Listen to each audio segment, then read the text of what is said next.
Good morning, good afternoon, good evening, wherever you are, whatever you're doing, and welcome to a special episode of Transfer Market Metrics.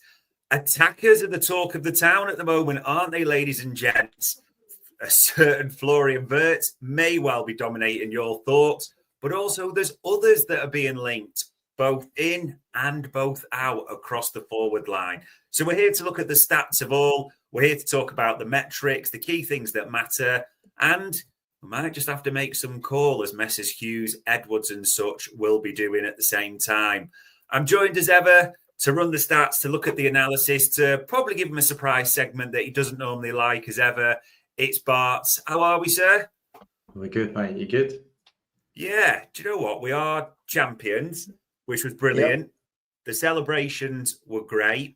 Obviously, there was a horrible thing at the parade, but the good news, fingers crossed, touch wood as it stands, is that, as we understand it, there's only 7 in hospital. They are stable, as we know currently, so all sort of thoughts and prayers with those. But fingers crossed, they leave hospital healthy and safe very soon. But yeah, Bart, I mean, the transfer window hasn't officially started. That comes on the 1st of June. Names are flying in, and names are flying in fast. Some serious, some not. So we're going to get into the first name, which is a familiar one of ours, which was a young promise a while ago. But young promise is maybe not what we're necessarily saying with Hugo Ekitike, because if you caught people that Florian Plettenberg story that Liverpool are back in for Hugo Ekitike alongside Chelsea at the same time, and Marcus Kroescher at Frankfurt is apparently looking at starting negotiations at 100 million euros, which, if you get your euros at Tesco, transforms to about 82, 83 million quid. Now, Bart, that is a substantial chunk of change. And I know people in the chat panel are going to be, love him. It's probably a Marmite player. Some will say, no, don't spend it. Some will say, fast. I know he's a project forward. We called him a while ago. We'll run his numbers. We'll put him up on stage. We'll try and do it in an objective fashion. So, has there been development? Is there things we can look at with Hugo Ekitike? I think as his team, because there was I don't know whether you watched Buddy the last few weeks of the season. There was basically 3 teams all fighting out for the Champions League places, and 2 of them were playing each other on the last weekend. I think it was 2 of them. Anyway. And so Frankfurt, I think, missed out. I think they got in. Sorry, it was one of the other ones missed out. But it was a lovely little thing going on. Goals this way, results affected. So, and I think he was important for his team to make sure they stayed in the race and the rest of it. So there's going to be an impact on the stats he had for that period of time. Just ranking it by percentiles to try something different. He's still generally, the defensive side of it isn't going to be what we would normally. If we change what our 9 wants to do, then fine, fair enough. But at the moment, our 9 very much operates next to the Dom in a double 10 kind of way, and they press. So these are 56%. 50% of the tackles and clearances and blocks for 16th doesn't really fit that mold, should we say? No, it's a change. It's a change. Aerials 56 percentile, so that's low. But again, it's a change. It could be that he's not asked to come back and he does the rest of it. But then you look at the next sort of set. His passes, his non-penalty goals, his progressive passes are in the 60th and 70th. With progressive passes 67th, which, okay, not a problem, right? That's him receiving the ball rather than actually doing it. Passes attempted 76 and 77 for completion. It's not bad. I mean, we normally ask our forwards to be in and around the mid-70s, so that's absolutely fine. Decent. But then if you get into some of the nuts and bolts of it, so assist 90th percentile, non-pen XG 90th percentile, progressive passes received 91st. You start creeping up. Shot volume 93rd. That's a good thing, but also if you look at some other bits, might not be the greatest. Touches in the buddy box 94th. That's good. So he's playing the 9, right? He's not doing what our 9s do, which sometimes, and Diaz has been brilliant in that role, but he also spends a lot of time outside the box. Shot creating actions 94 percentile, which is 3.5 a game. So that's really good. Progressive carries, so he carries the ball. He's not putting XG and XA, expected XA is 96 percentile. So there's a lot there that is nice. Yeah, it's nice. If you compare him with Núñez, which is the outgoing 9, should we say? He's the definite one. Núñez is in the red. So Núñez is better. Look, the defensive metrics, Núñez is better than this kid, than Hugo, right? And we know Núñez took a long time to get to that level, and he's not quite the same as some of the others. But if you look at the attacking side of it, Hugo is better than him. So that's probably not a surprise, because the last year or so hasn't been the greatest in Darwin's career. Let's be kind. But he's also not so great in terms of so when he's carrying take-ons and touches, he's also higher than Núñez. So yeah, he's potentially in the last year he's a better player than Núñez, right? Yeah. But that's where it is now. I think what some of the chat has been going on, and you and I have chatted about this, is about, well, what's it been like over a period of time? Is this a bad patch for Núñez? Is this a good patch for Hugo? So if our old friend Understat will tell you how a player is doing in relation to the XG that they create. So this is Hugo, back from his Rems days all the way up. So obviously red is bad, right? So this is just league, and I appreciate he scored goals in the Europa League. All right, I appreciate that. But if you look through his career, he's a bit like cold is red, right? Then he's hot, then he's cold, then he's par, then he's hot, then he's cold, right?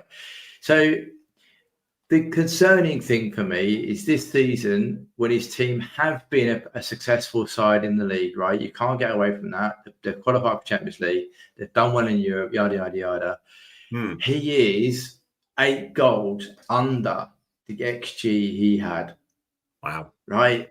Which there's no getting away from that. That's not a great thing you ought to be looking at for a forward, right?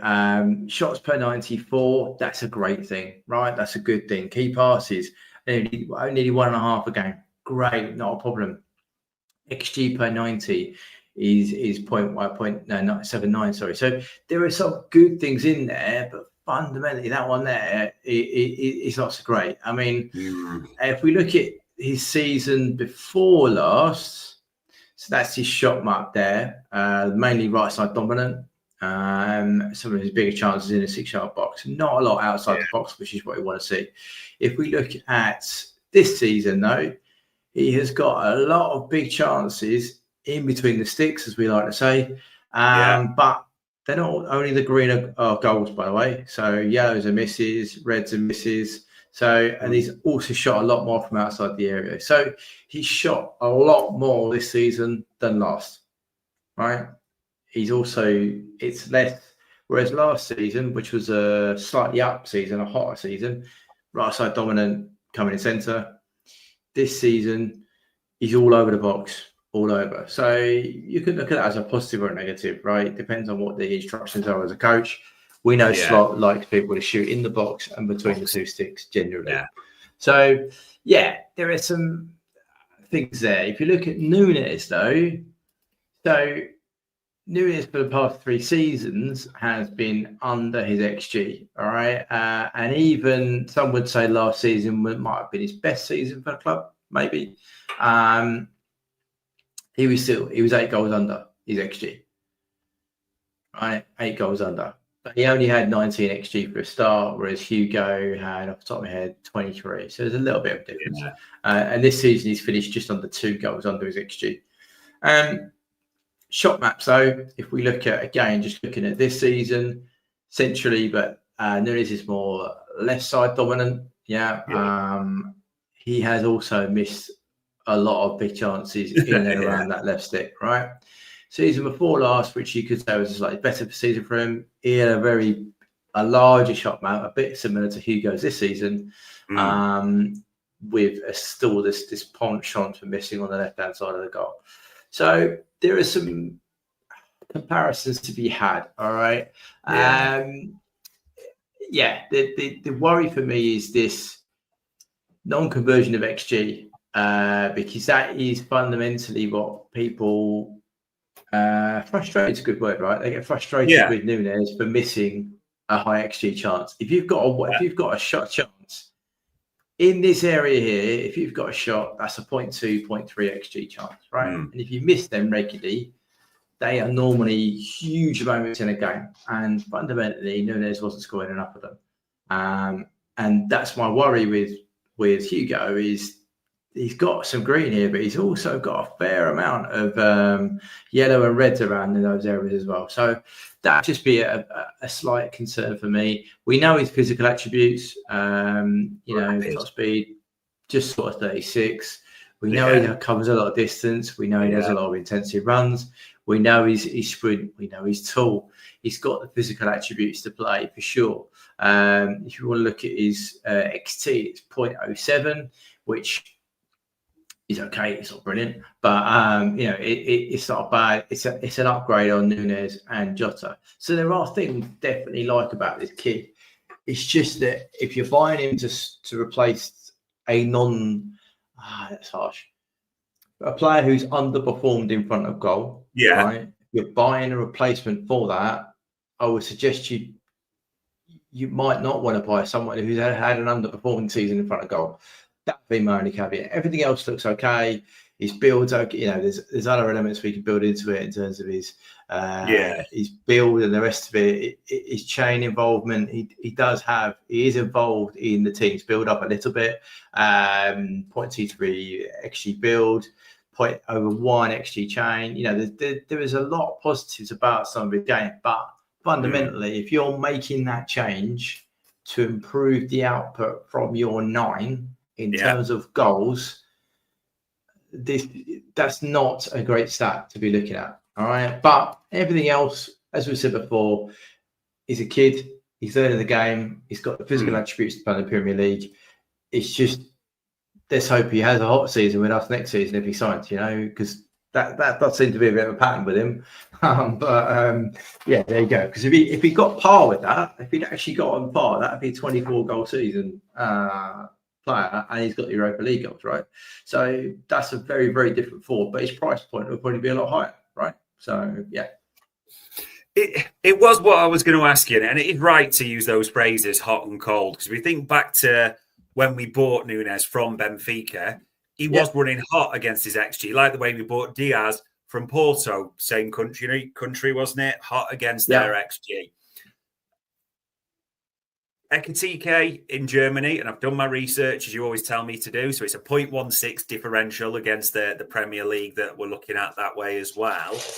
But, as we'd say, whilst Núñez was running hot, Ekitike's running cold against his XG and what we're looking at. Is there a possibility, we talk about this a bit, that if both revert to the mean, and I know Núñez went below the mean, don't get me wrong, but we're talking about Ekitike here. If he reverts to the mean, to the average, will that come into their thinking as well, surely? Yeah. As I said, if he just was par, right, there's a lot to be said for a striker that just does the par, right? Yeah. There's nothing wrong with that. If you get 23 XG and your striker produces 23 goals, sign me up. That's fine. I have not got a problem with that. And to be fair to the lad, last season he was just over on 0.33, right? He has been in and around that mark, right? It's just this season has been a bad one for him. So maybe if you took that out, you looked at his trend, he's in and around being a either +1 or -1 striker, which, given the amount of XG that we would create for him, wouldn't be a bad thing, right? I think there is something to be said for that. It's just how much faith they have in him returning to, getting back to par. I mean, you look at Mo. He's had some bad seasons, but he's also largely overperformed, under by 1, over by 1, under by 1, These two, last 2 seasons, not so great, maybe under by 4. This season, over by 1. So to be par would be a good thing for Hugo. And on his pattern, he is due to be par next season if you go by his pattern. So maybe. But the price for that's a bit of a gamble. Yeah. Because if he's not, and you get this guy, you basically spent 90 million quid on a Nunes, on a guy who's performing worse than Nunes. It is a tough one, and I want to throw another name in the mix because we've looked at a lot of strikers, and we're making no apologies for that, people, at all, because it's been quite clear all summer Liverpool have been looking at attackers and rejigging that forward line. Everyone, touch wood, is expecting Florian Wirtz to arrive, but the other big name that, obviously, with Isak being completely out the mix, is Julian Alvarez. And it just seems the way it's going, Bart, at the market at the moment. You don't want to be disrespectful when we say this. There's very good strikers going through an absolute king's ransom, or the asking price seems to be super high. Now, Alvarez has been mentioned, and obviously we've talked about him before on the transfer show and on this one as well. And I know they're slightly different players, the way they play. Alvarez a bit deeper, Ekitike more on the line. But in terms of, you think, price points and everything that will be involved, are you just still that far ahead sold on Alvarez compared to you can't bring the notch down for Ekitike? I mean, this is his comparison here, right? I put Alvarez in red. Alvarez is better in terms of passing, progressive passes. Hugo is actually better than him in terms of non-point XG, assists, and those attacking elements. Non-penalty goals, Alvarez is a better performer than Hugo. Off the ball, Alvarez is performing better in terms of tackles and interceptions. Touch is higher. So, but quite similar in a profile, to be fair. There is a conversion. So La Liga would convert, would be higher, would be a lower conversion point for the Premier League than the Bully. Yeah. Okay.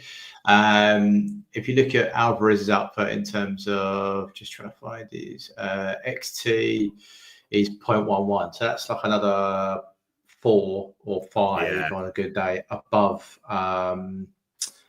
Hugo. And if you're trying to solve that conundrum of losing 0.3, that's not a bad play. If you bring in Wirtz, who's 0.2, and you bring a guy and he's producing another 0.1, well, that pretty much solves your Trent problem, doesn't it? Could do, right? I mean, you still have to get the ball to them, but, you know, it's a fairly good answer to that.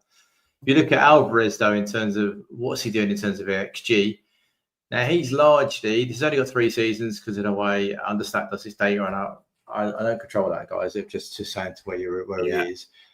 Overperformed at City, had an underperformance at City, and this season he's overperformed, right? By about 2 points, just under 3. City, he was in that 1 mark, the 1 mark over. His poor season, he was in a 3. So, but that was also the year he decided to leave, wasn't it? So, So, again, a bit of a streaky, a bit less. Like his dip there is only a 3.3. So, there's some. He's also XA's. He's contributed to when he's not doing the goal scoring. He's up on the assists, right, and vice versa when he's scoring. So that kind of makes sense. I think Alvarez is a different level of player. He's only got 2 more goals, but it's in the Liga. Correct me if we're wrong, they played Champions League this year, didn't they, as well? Yeah, they did. 7 goals he got in 10 appearances as well. Right, so that's backing up to being 24 goals in a better league and in a better European competition, right? Yeah. And he's got 4 assists and he's overperformed his XG. That package is there.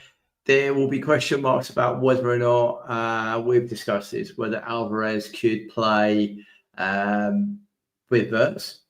Because that's a realistic question now, because if Wirtz is coming in, he's going to occupy some of that space. You don't want them to occupy the same space.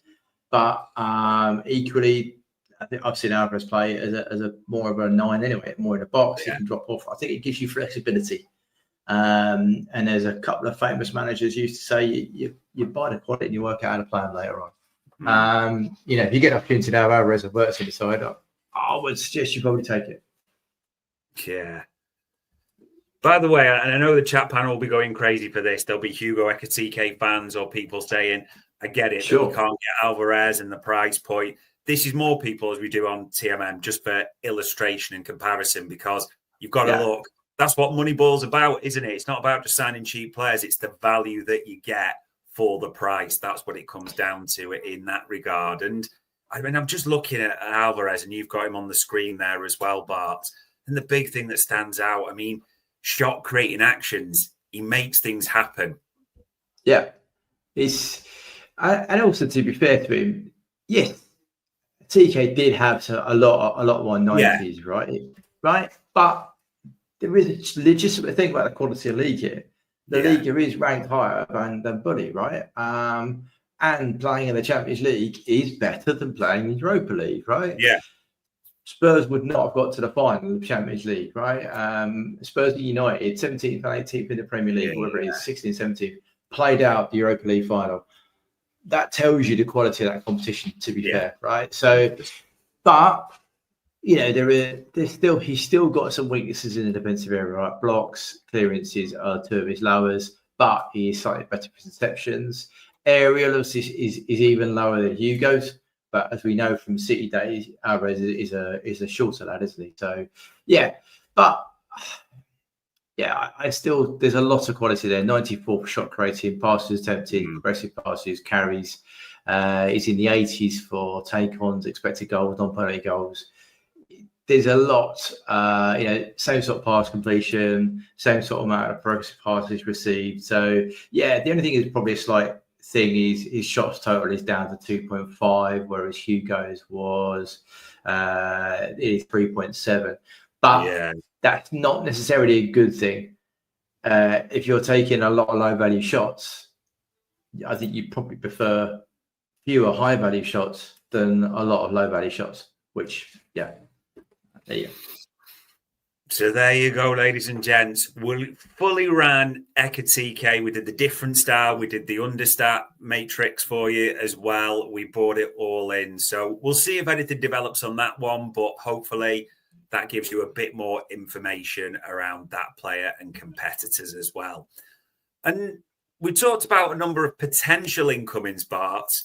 We've got to do this tonight a little bit because stories in the last sort of 48 hours, you can't ignore that. If we talk about Cody Gakpo story, first of all, linked with an exit to Bayern Munich, specifically, Florian Plettenberg had that. And I think a lot of people dismissed it. But it's important to say that Lewis Steele of the Daily Mail, well-known, well-respected, did say that, absolutely, Bayern do have an interest in Gakpo. He is one of the players that they're looking at. Doesn't mean they get him, but they're looking at. It's important to say. Luis Diaz, also he's linked with Barcelona for about 60 million years, it feels, doesn't it, at the same time? Yeah. But Saudi, again, mentioned Al Nassr making him a top target, and his wages, that renewal, 2 years left to go, 28. All things I know you're aware of, ladies and gents, but the context is everything in this regard. So I've got an easy question for you, but it's probably not the most simple to answer. These are two fans' favourites, it's fair to say. Some fans I know love Gakpo, some fans I know love Diaz for different reasons. I'm not saying that's right or wrong. The quick question that needs an essay answer, Bart, is if 70 million quid or so gets slapped on the table for either, what do the stats say about taking that or rejecting it? I think the contract situation is key for Diaz, right? Because 70 million quid for a player who's got less than 2 years left on his deal, right? I think that might be too good a deal to turn down, personally. You also bought the lad for 40 odd, was it? 40, 45? Yeah, I think we're not fully sure, but with the instalments, something like that from Porto. Something like that, right? So you're making a £35 million profit on him, potentially, give or take, say 20, 25. You've had he's 28, right? It's typically the wide players and the forwards that almost is past his peak on the decline, right? So if you give him a 5-year deal, you're probably only going to get 2 more out of him at his peak, and then he's going to start to come down, right? So from a business point of view, 70 million quid or plus for a player like that, for me, makes total sense. All right. And I also would happily admit the guy has had one of his all-time seasons, right? Yeah. It's one of his best seasons. It's one of the few seasons that he's actually been on par with Mane levels for us, which is saying something because Mane was an absolute legend, was superb for us. So, yeah, it would be hard to say goodbye to him after that season. But from a business point of view, I could totally understand it. Stats-wise, he's also, because he's played two positions, it's an almost equality. It's difficult to look at him sometimes. But it's funny because we were chatting on UP about what's your favourite games and what's your best block of time. And everybody came back to the conclusion, they picked games where Diaz was a 9, Cody was left, and Mo was right. So I think people have this memory that he didn't play that many games there. But actually, in a lot of our big, good runs, Diaz was down the middle. So if you look at him as a forward, he has done, as a forward, he's got a lot of things there, 98, 97. The only ones that he's below 80 on is non-penalty XG and XA, non-penalty goals, which is something the other one, I'll find Alvarez in a minute, but non-penalty goals, 83rd. There you go. So that's the only one where you want your forward to be a bit better than that. But you got blocks, so defensively we know he's good. We know he's good at interceptions, assists are above the other two we just looked at, right? Shots total down, all right, that's 2.5. That's in and around the Alvarez level, not the Hugo level, about 3.7. And aerials, we know he's poor in the air, even though he's tall. And clearances, that's not really he's not in the side to do clearances, right? But on the face of it, you can't lie. That's a really good profile, right? That's a really good profile as a forward. Sorry. Yeah. So we are looking to get a forward, right? We're looking to buy a forward to come in. If you look at him as a left winger, though, that's a slightly different story, right? There's a lot more. There's only 3 in the 90th percentile, which is 9.8 goals, pass completion, and non-penalty XG. So other than that, he has a set in the 80s, which is progressive passes received, touches, and assists and goals together.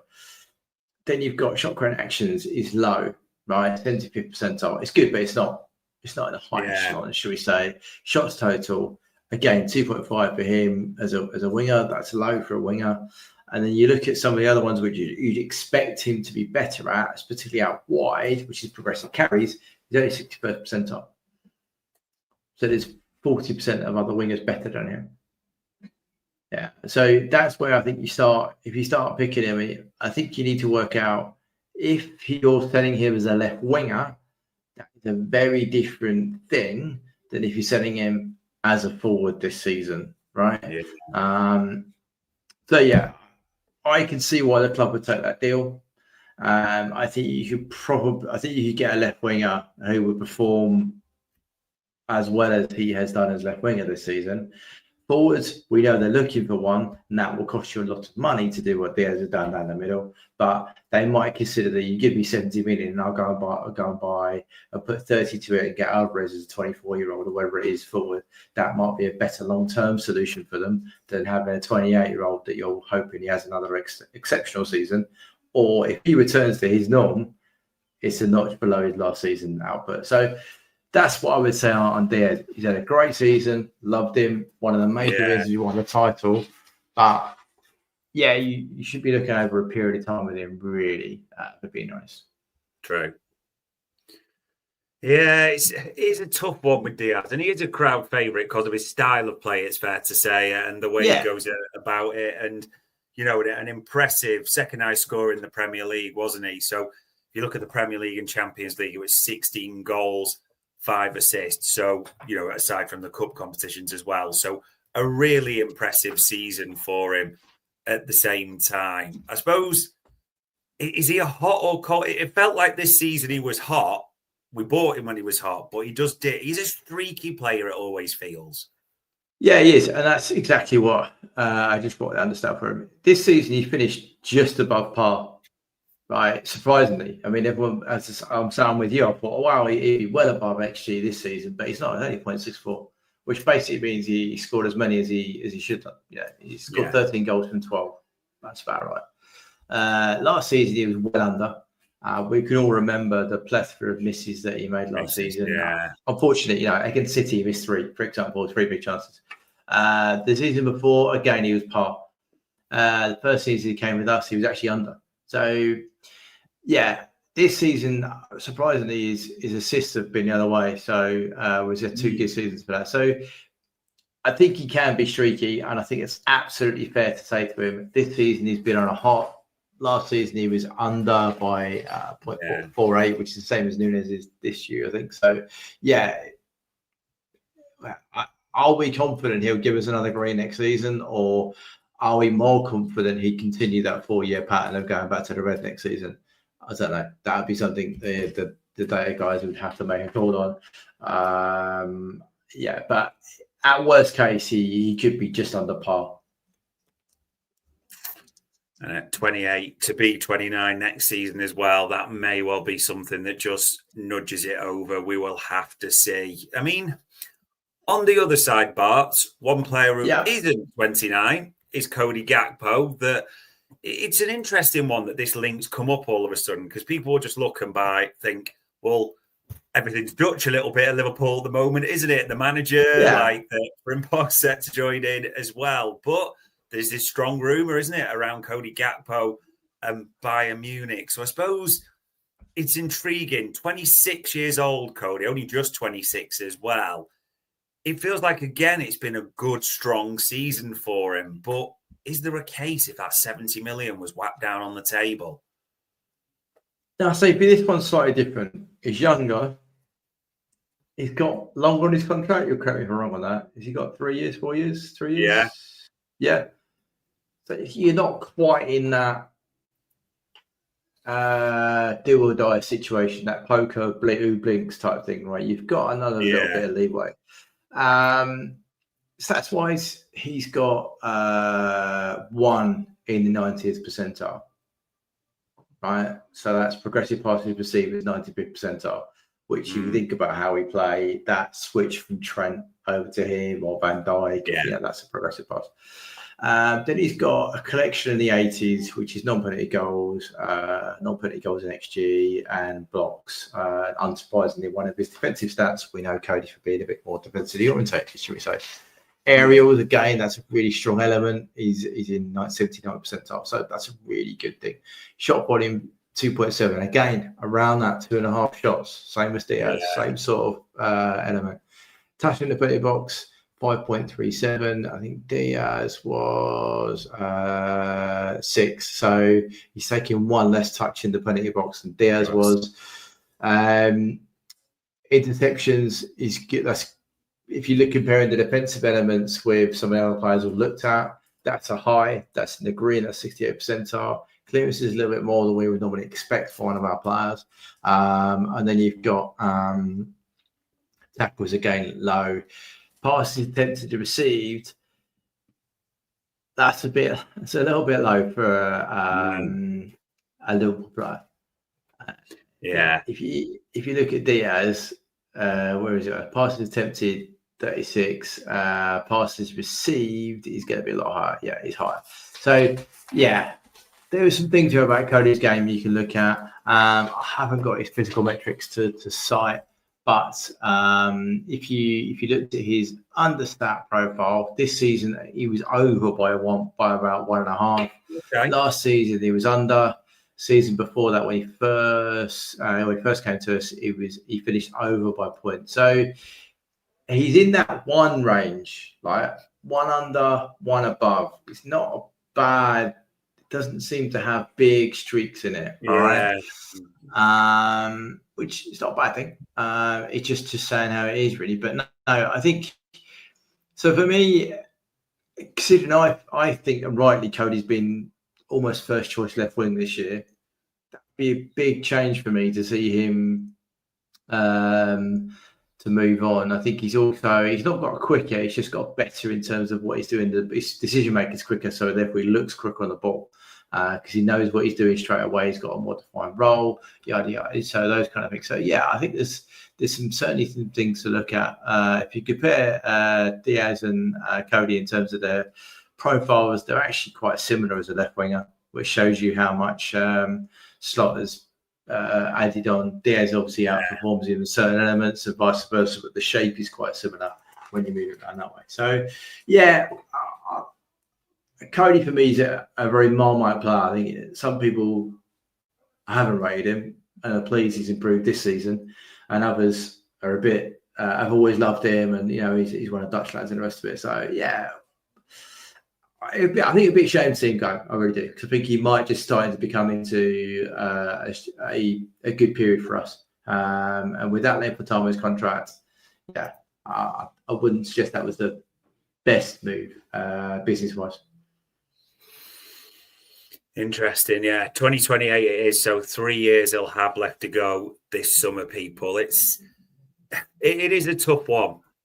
And I understand for people, they'll be looking at it and thinking, we're going to have Diaz fans in the chat. We're going to have Gakpo fans in the chat. I think you'd feel it is more likely, as we said there, for Luis Diaz because of the contract situation, the age, all the other factors into it, and not ever really having that renewal, that bump, as we said at the same time. Gakpo, younger, probably more of a Dutch contingent, a Dutch feel at the club. It is fair to say that, and how he's done is probably the more first choice left winger. Maybe we'll have to see whether it plays, but yeah, it will be interesting to see what happens. But there we go, ladies and gents. When you look at it, Hugo Ekitike has a lot to like. There's a lot of talent there, but on the same time, or the same side, there's maybe a few reservations at that price for natural reasons. Yes, we'd like Julian Alvarez more, but that price may be even more prohibitive. We'll have to see if anything develops for either of those. And for the other two, Gakpo and Diaz, a lot would be sad to see either of them go. But truth be told, it probably does make a lot more sense for one over the other. We'll have to see what develops with them. And it does have the feeling we shouldn't have to wait too long for this all to shake out, in all honesty. But all it leaves me to say is now we've run the metrics, we've given the analysis. For that, for the time, for answering all the questions, Bart, it is appreciated. No problem, anytime. And ladies and gents, that was another Transfer Market Metrics for Anfield.